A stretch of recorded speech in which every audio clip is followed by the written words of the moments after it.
pagi Bapak Ibu Saudara yang terkasih di dalam Tuhan, jemaat Tuhan Yesus Kristus yang saya kasihi. Sungguh satu berkat sukacita tersendiri pada kesempatan hari ini, Minggu 24 Mei 2020, kita boleh bersama-sama untuk mendengarkan kebenaran firman Tuhan. Memang bukan situasi yang mudah saat ini kita boleh lewati, karena saat ini kita masih tidak bisa berkumpul secara bersama-sama, tetapi itu bukan menjadi halangan buat kita jemaat Iktus Musirawas untuk boleh bersama-sama bertumbuh dalam kebenaran firman Tuhan. Mari saat ini Bapak Ibu Saudara yang terkasih di dalam Tuhan, saya akan bersama-sama dengan Bapak Ibu untuk bersama-sama diberkati oleh kebenaran firman Tuhan yang saya ambil dari Galatia pasal yang ke-6 ayat yang pertama sampai dengan ayat yang ke-10, berbicara tentang hakikat hidup di dalam Kristus. Sebelumnya mari kita akan satu di dalam doa. Mari kita akan satu di dalam doa. Bapa kami yang di surga, kami sungguh mengucap syukur buat kasih setiamu yang luar biasa boleh kami rasakan. Kami tahu Tuhan keterbatasan kami saat ini, betapa kami rindu berkumpul dengan saudara-saudara kami yang lain dalam persekutuan yang indah. Tapi kami percaya dimanapun kami berada, meskipun kami beribadah keluarga lepas keluarga, biarlah ini tidak menjadi sesuatu hal yang membuat kami tidak bersemangat, tetapi biarlah setiap mezbah keluarga boleh dibangun, dan kami rindu hidup kami boleh terus diperbaharui di dalam Tuhan. Saat pagi hari ini Tuhan, betapa kami rindu Tuhan Kau hadir di tengah-tengah kami. Kami rindu Tuhan Kau memberkati kami. Kami mau mendengar kebenaran firman Allah. Walaupun kami mendengarkan lewat rekaman, tapi kami percaya Tuhan, kuasa Allah bekerja atas setiap hati dan pikiran kami. Setiap telinga yang terbuka dan hati yang menerima kebenaran firman Tuhan, kuasai dengan Roh Kudus-Mu Tuhan, sehingga boleh mengerti akan apa yang Tuhan mau bagi setiap kami. Sebentar Tuhan, kami mau menyerahkan waktu kami dalam mendengarkan kebenaran firman-Mu. Terlebih hamba-Mu pakai lidah hamba-Mu yang sederhana ini Tuhan, untuk boleh menyampaikan kebenaran firman Allah hanya seturut dengan kuat kuasa Roh Kudus-Mu. Berfirmanlah kepada kami saat ini, karena kami siap mendengar. Dalam nama Yesus kami berdoa. Haleluya. Amin. Bapak Ibu Saudara yang terkasih di dalam Tuhan Yesus Kristus, berbicara tentang kitab Galatia. Kitab ini ditulis oleh Rasul Paulus. Mengapa Paulus menulis kitab Galatia ini? Rupanya ada latar belakang tersendiri bagaimana Paulus merasakan bahwa ajaran-ajaran Kristus mulai diselewengkan. Mengapa hal itu terjadi? Di sini di dalam kitab Galatia ini dari awal pasal yang pertama sampai dengan ayat yang pasal yang kelima, Rasul Paulus merasakan kesedihan yang mendalam. Perkembangan murid-murid Kristus pada waktu itu sangat pesat. Bahkan orang yang percaya dari orang Yahudi murni dan orang yang bukan Yahudi itu hampir sama, bahkan bisa dikatakan 50-50. Tetapi di dalam hal ini perkembangan yang begitu pesat, begitu luar biasa itu diracuni oleh hal-hal yang tidak benar. Apa yang Paulus sedihkan pada waktu itu, karena orang-orang dari suku Yahudi, orang-orang Yahudi itu memberikan pengajaran bahwa orang-orang di luar Yahudi kalau menginginkan hidup di dalam Kristus, mereka harus mengikuti seluruh aturan ritual dari kebiasaan orang-orang Yahudi dan ahli-ahli Taurat. Hal ini menjadikan satu hal yang menyedihkan bagi Paulus, karena itu menjadi kendala pertumbuhan iman Kristen di sana. Orang-orang yang percaya Kristus harus berhadapan dengan aturan dan ritual yang akhirnya membuat mereka banyak yang mengundurkan diri, meskipun juga banyak yang mengikutinya. Salah satunya adalah kebiasaan ritual, yaitu orang yang bersunat dan tidak bersunat. Memang pada perjanjian lama hidup sebagai orang yang merdeka di dalam Tuhan, mereka syaratnya harus bersedia. Sedangkan orang di luar Yahudi itu bukan kebiasaan. Dan inilah yang akhirnya membawa Paulus untuk menulis surat kepada jemaat. Jangan sampai kemerdekaan yang Yesus berikan melalui anugerah keselamatan itu dirusak hanya karena ritual dan adat istiadat, bahkan hal-hal yang berbau kebiasaan dari orang Yahudi. Nah, itu Bapak Ibu Saudara yang terkasih di dalam Tuhan. Pada kesempatan pagi hari ini kita akan belajar bagaimana sebenarnya hakikat hidup sebagai orang percaya di dalam Kristus. Karena hidup di dalam Kristus itu bukanlah hidup yang hanya memenuhi aturan dan ritual atau organisasi. Jangan setiap jemaat hanya terkoneksi dengan hal itu, merasa sudah cukup hidup sebagai Kristen hanya karena rajin beribadah, hanya karena rajin bersekutu, hanya karena taat kepada organisasi, hanya karena mengikuti seluruh aturan-aturan di dalam organisasi. Itu tidak cukup, Bapak Ibu Saudara. Karena keselamatan yang Tuhan anugerahkan itu bukan membatalkan hukum Taurat, tetapi itu memenuhi hukum Taurat. Jadi jangan disibukkan dengan ritual kegiatan. Nah, kalau orang berpikir bahwa rajin ke gereja itu adalah hakikat orang percaya, salah besar. Mengapa? Karena saat ini kita alami di dalam masa pandemi ini, kita tidak bisa bergereja, kita tidak bisa bersekutu bersama-sama dengan orang beriman yang lain, dengan saudara-saudara seiman. Bahkan dikatakan banyak jemaat yang mengeluh, aduh saya bosan, saya rindu suasana ibadah di gereja, saya rindu bahwa setiap kali ibadah kita bisa bersorak-sorai memuji Tuhan, memuliakan Tuhan. Saat ini kita diperhadapkan pada hal-hal yang pribadi, tidak membuat kita urung setia pada Tuhan. Karena masa pandemi ini kita tidak bisa berkumpul dengan saudara-saudara kita seiman. Dan hal ini juga yang Rasul Paulus rasakan bahwa kehidupan orang Kristen yang sesungguhnya atau hakikat hidup di dalam Kristus itu adalah hidup yang memenuhi ketetapan Kristus. Maksudnya apa? Lakukan apa yang Yesus lakukan, perbuat apa yang Yesus sudah perbuat. Tuhan inginnya apa? Apa yang telah Dia kerjakan, yang telah Dia lakukan, itu juga yang harus kita lakukan, Bapak Ibu Saudara yang terkasih di dalam Tuhan. Tuhan Yesus secara pribadi mengawali segala sesuatu dalam hidupnya dengan doa. Setiap kali Tuhan Yesus mulai melayani, senja, bahkan pagi hari, Dia berdoa. Dan Dia mengakhirinya juga dengan doa. Bagaimana dengan kita, Bapak Ibu Saudara yang terkasih? Apakah kita mengatakan bahwa kita orang percaya, orang yang setia pada Tuhan, orang yang setia beribadah? Bagaimana dalam berdoa kita? Apakah kita mengawali hari kita dengan doa seperti yang Yesus ajarkan?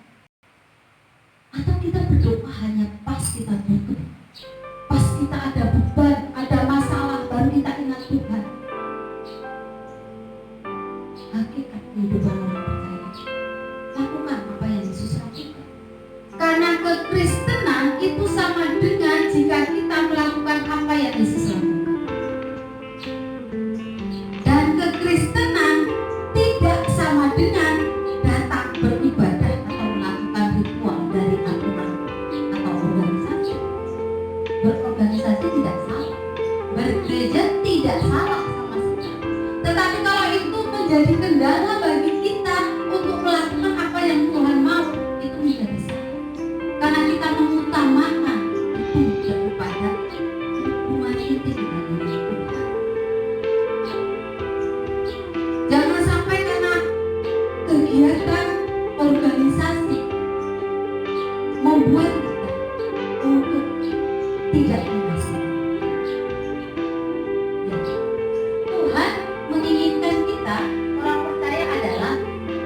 sebagai garam dan terang. Dan ini sangat indah sekali. Artinya hidup kita berdampak bagi sesama. Kalau sekarang ada kata-kata seperti ini, dunia ini semakin gelap, artinya itu menjadi alarm buat kita. Mengapa dunia semakin gelap? Fokus kita sebagai orang percaya bukan gelapnya, tetapi mengapa? Karena terangnya tidak berfungsi dengan baik. Itu alarm bagi kita.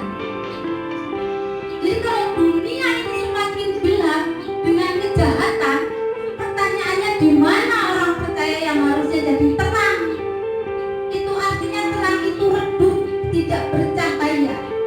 Mungkin diletakkan di bawah gantang, di bawah yang tidak terlihat, sehingga terang itu yang harusnya ditaruh di kaki dia, harusnya ditaruh di atas, itu tidak memaksimalkan. Jadi jangan salahkan dunia yang semakin gelap. Jangan mengeluh, karena yang menjadi fokus adalah saya dan Bapak Ibu Saudara.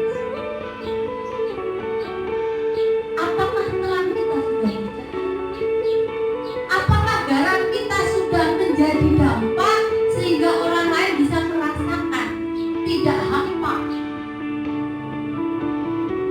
Mari kita lihat ada 3 hal yang bisa kita pelajari dari Galatia pasal yang ke-6 ayat yang pertama sampai yang ke-10.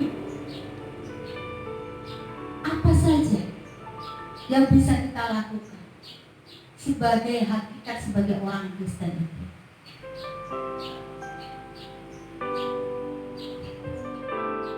Hakikat hidup sebagai orang Kristen yang pertama di dalam Galatia 6, hidup yang ikut melakukan seperti yang Yesus lakukan, yang Tuhan mau. Kita baca ayat yang pertama sampai dengan ayat yang kedua. Saudara-saudara, kalaupun seorang kedapatan melakukan suatu pelanggaran, maka kamu yang rohani harus memimpin orang itu ke jalan yang benar dalam roh lemah lembut, sambil menjaga dirimu sendiri, supaya kamu juga jangan kena pencobaan. Bertolong-tolonglah menanggung bebanmu, demikianlah kamu memenuhi hukum Kristus. Hakikat hidup orang Kristen yang pertama yang Kristus mau adalah menolong saudara yang melakukan pelanggaran. Bagaimana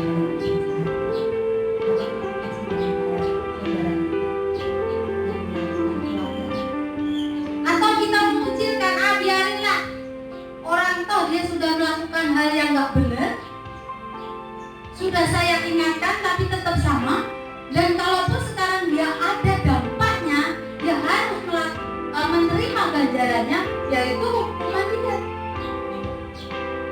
Yang Tuhan mau, hakikat dari kehidupan orang Kristen yang pertama, menolong, mengangkat, memulihkan saudara kita yang melakukan pelanggaran. Jangan dibiarkan, jangan menutup mata dan telinga serta hati kita, karena itulah yang utama yang Tuhan mau. Kalau kita berkata udahlah itu kan memang konsekuensinya dia, bagaimana dengan kita? Yesus meninggalkan segala sesuatu untuk apa? Menjelma menolong saya dan Bapak Ibu Saudara. Apakah dosa kita tidak lebih banyak daripada saudara kita yang melanggar hukum kita? Apakah kita lebih layak dari dia? Tidak, Bapak Ibu. Jangan pura-pura tidak tahu kalau saudara kita sedang bersama-sama. Justru itulah tugas utama kita sebagai gereja, tugas utama kita sebagai orang percaya. Bergandengan tangan, tolong, kuatkan,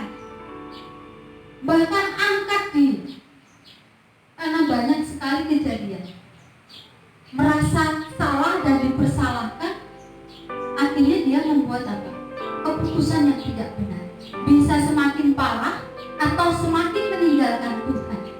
Kalau dia teringat akan Tuhan, dia ditolong oleh Tuhan, itu bagus.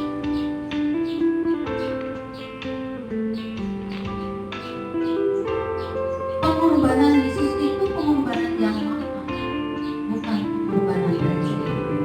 Di dalam Matius 22 ayat yang ke-39 dikatakan, kasihilah sesamamu manusia seperti dirimu sendiri. Apalagi saudara kamu, apalagi itu satu organisasi, apalagi itu satu saudara seimanmu. Itu adalah bagian tanggung jawab kita.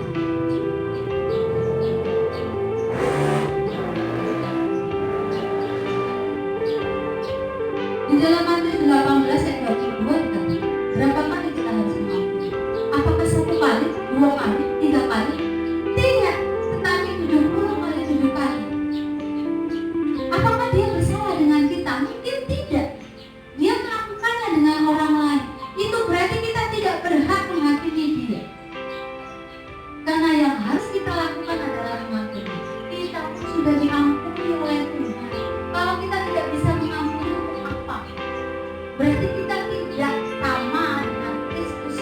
Yang harus kita lakukan adalah kasih.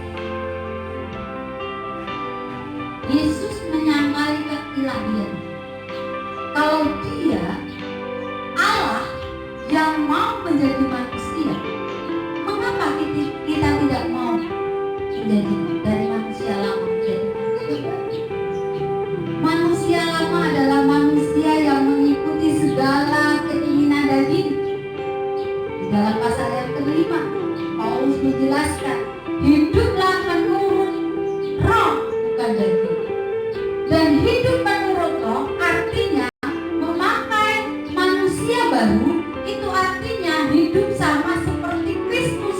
Kalau Kristus mampu mengampuni, mengapa kita tidak sanggup mengampuni? Kita sudah lebih dahulu diampuni. Oleh karena itu, Bapak Ibu Saudara yang terkasih di dalam Tuhan, saat ini ada saudara kita yang jatuh dalam pelanggaran. Mana reaksi kita? Jangan pernah kita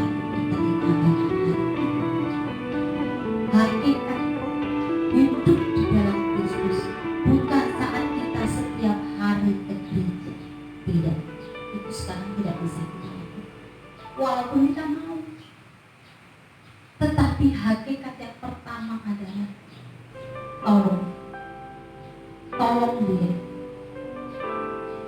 Tetapi dalam menolong itu dikatakan pada ayat yang kedua, bertolong-tolonglah menanggung bebanmu, demikianlah kamu memenuhi hukum Kristus. Bertolong-tolonglah di sini tidak berbicara tentang materi, tidak, tetapi berbicara tentang jiwa yang telah melakukan pelanggaran, yang wajib kita tolong untuk kita perbaharui. Oh, kalau kita membenarkan sesuatu yang keliru, mematahkan sesuatu yang gak baik, itu mudah. Tetapi memperbaiki sesuatu yang salah, itu yang sulit, Bapak Ibu Saudara. Dan ini yang harus kita kerjakan, mau melakukan sesuatu yang keliru menjadi benar. Lalu kita katakan, oh itu bukan bagian saya.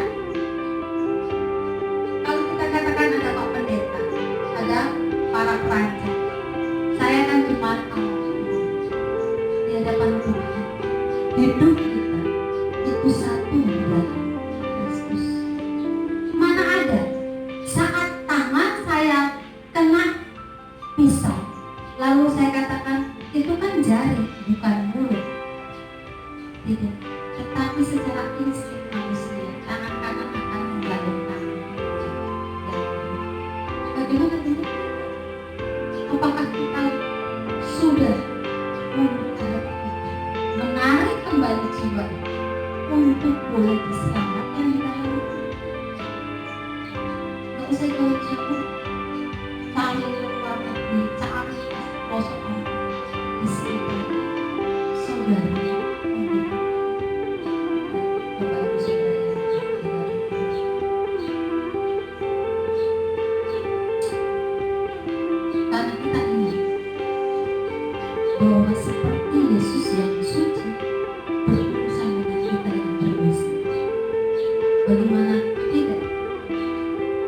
gak muak mungkin sebelum tertolong. Wah manusia, sudah saya kasih memberikan rancangan yang indah, tapi kau hancurkan. Dan saat ini aku harus menolong. Apakah Yesus menolong? Tidak, Bapak-Ibu bahwa Tuhan tetap mengenal. Itu pun yang harus kita kerjakan. Kalau kita mau hidup seperti Kristus, lakukan apa yang Yesus lakukan. Bertolong-tolonglah, bukan masalah, tetapi tentang membangun karakter dan menyelamatkan jiwa. Di dalam ayat yang kedua juga dikatakan di dalam bukan ayat yang kedua, tetapi ayat yang pertama dan yang kedua itu bagaimana Tuhan juga mengingatkan kepada kita bahwa ayat yang ketiga, sebab kalau seorang menyangka bahwa ia berarti padahal ia sama sekali tidak berarti, ia menipu dirinya sendiri. Dan Tuhan juga mengingatkan kepada kita pada ayat yang pertama bagian B itu dikatakan sambil menjaga dirimu sendiri supaya kamu juga jangan kena pencobaan.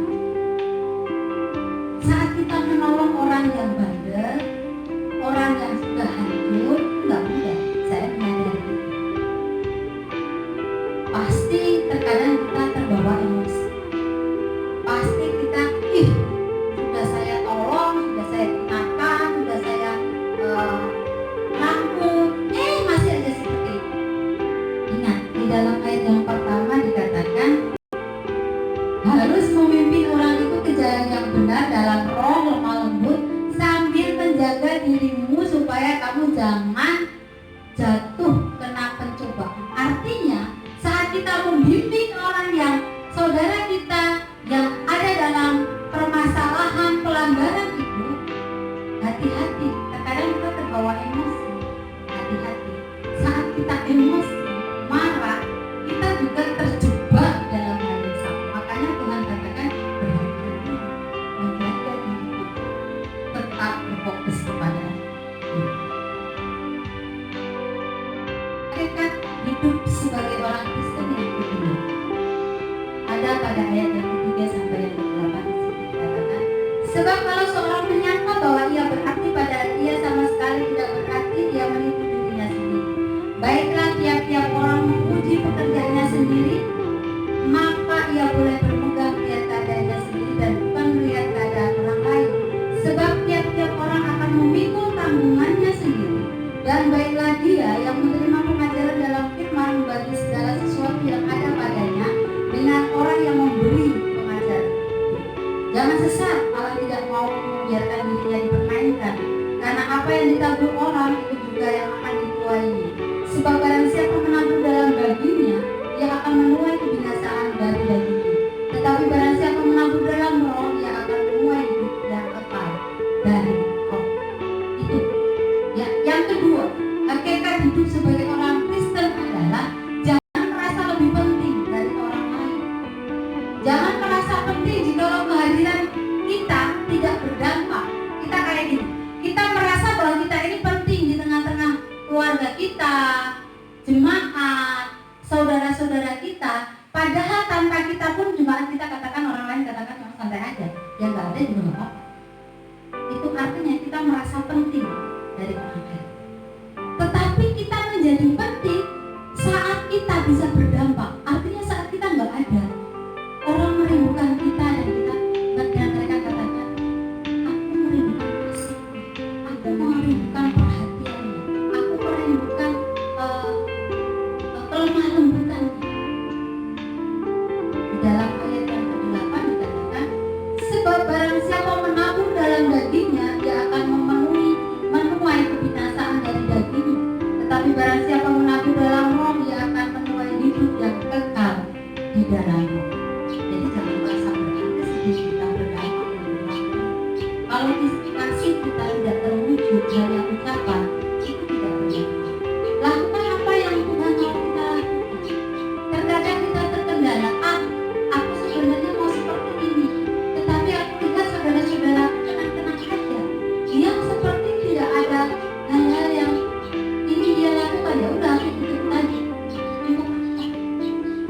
Karena yang Tuhan mau bahwa kita melakukan bagian kita yang seperti yang Tuhan mau.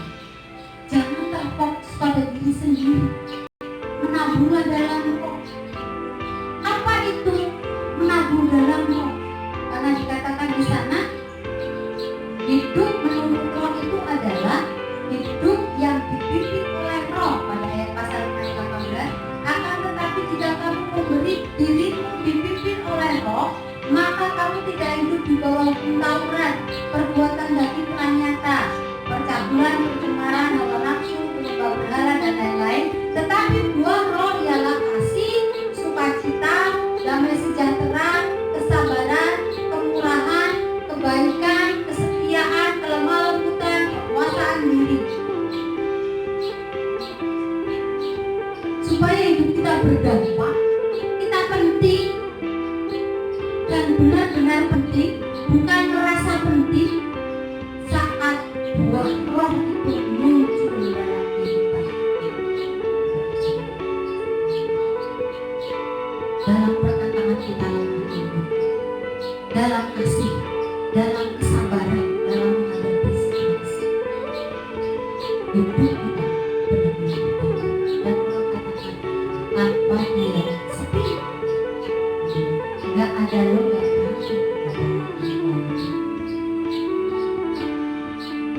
Lalu yang ketiga, ini sangat penting dan saat ini perlu kita kerjakan. Karena saya melihat sampai detik ini di tempat kita belum ada yang namanya yang poin yang ketiga ini, ayat yang ke-9 dan 10 dikatakan, janganlah kamu jemu-jemu berbuat baik, karena apabila sudah datang waktunya kita akan menuai jika kita tidak menjadi lemah.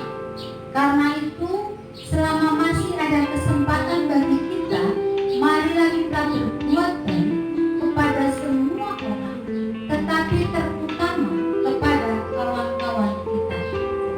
Poin yang kedua, hakikat hidup dalam Kristus adalah jangan pernah jemu-jemu berbuat baik. Hidup ini adalah kesalahan.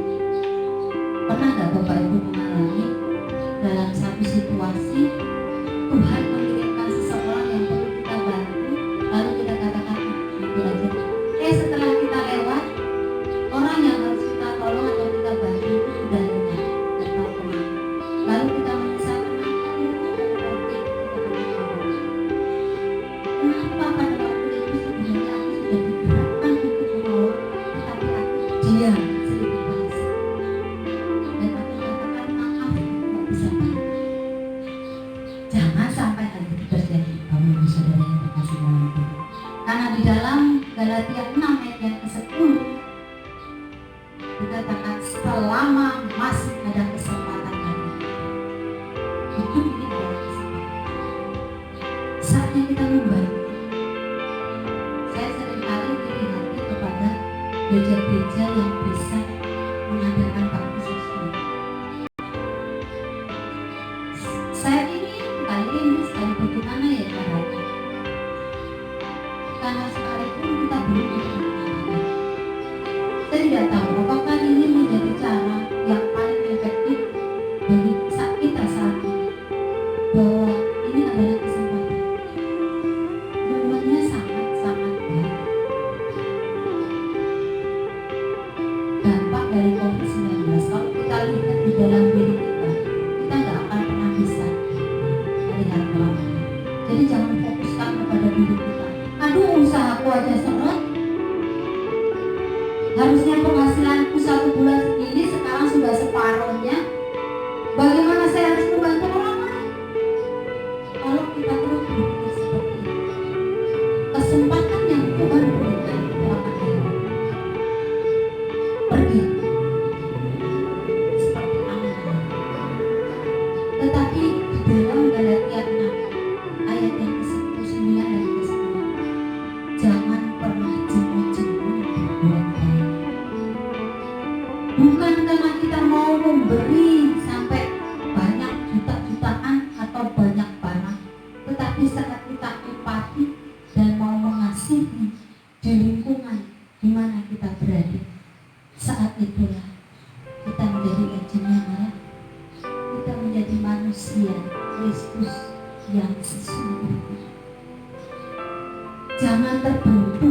ritual. Ibadahmu tidak cukup, tapi kasihmu itu lebih dari itu untuk kita berbagi dengan orang lain. Perhatianmu memperhatikan orang lain lebih dari itu. Waktu yang Tuhan berikan kepada sia-sia. Baik Bapak Ibu Saudara yang terkasih di dalam Tuhan, 3 hal untuk kita ketahui. Hakikat sebagai orang percaya bukan terletak pada kesetiaan kita bergereja, tapi terletak pada aplikasi hidup kita. Menolong saudara kita yang beriman, yang melakukan pelanggaran, jangan pernah melakukan tanpa saudara. Mari satu persatu kita mengunjungi, memperhatikan, mendoakan, menguatkan, supaya apa? Tidak semakin dua. Jadi kami berharap karena apa? Karena kami, Bapak Ibu Saudara, melakukan apa yang seperti Yesus lakukan. Dengar-dengar kata Tuhan, apapun yang kita lakukan, kerjakan itu. Jangan biarkan terbentur dengan hal-hal yang lain, dengan masalah pribadi yang ketiga. Jangan jemu-jemu berbuat baik. Kalau 3 hal itu kita melakukan seperti yang Kristus lakukan. Tidak sekedar kita melakukan ibadah yang seperti orang-orang Yahudi lakukan. Tidak juga. Hidupmu harus berbeda. Biarlah firman Tuhan pada kesempatan pagi hari ini membuka pikiran kita akan pentingnya hakikat hidup di dalam Kristus. Bukan sekedar teori, bukan juga aturan dan organisasi, tetapi hidup menjadi berkat bagi sesama. Tuhan Yesus memberkati kita. Bapa kami yang di surga, kami semua mengucap syukur kepada Tuhan. Terima kasih Engkau ingatkan kepada kami. Hakikat hidup sebagai orang Kristen tidak terletak seringnya kami bagi-bagi bersama, tetapi bagaimana hidupkan hidup Yesus itu menghidupi kami, dan kami boleh hidup seperti Kristus hidup di dalam kami. Mampukan kami Tuhan menjadi pelaku firman dan bukan hanya pendengar saja. Hamba-Mu berhenti berbicara saat ini, tetapi hamba-Mu rindu Roh Kudus bekerja atas kami. Kuasai kami, mampukan kami menjadi pelaku firman yang sesungguhnya, menjadi garam yang terang, terang yang bercahaya, yang akhirnya membuat dunia ini semakin bercahaya, bukan semakin redup. Dan kami saling menyadari, tetapi biarlah terang yang ada pada kami boleh menyinari kegelapan yang ada di dunia. Berkati seluruh Bapak Ibu yang telah mendengarkan firman. Kami rindu Tuhan, Roh Kudus bekerja bersama, dan biarlah kuasa si jahat yang mencoba merampas kebenaran firman Allah dari hati dan pikiran kami usir dengan begitu dalam nama Yesus. Kami rindu Tuhan, Roh-Mu menyala-nyala, dan kami rindu terus melayani. Terpujilah nama. Biarlah berkat, kasih, sukacita, damai sejahtera yang dari surga dengan persekutuan Roh Kudus akan menyertai seluruh Bapak Ibu Saudara dengan kasih sayang sampai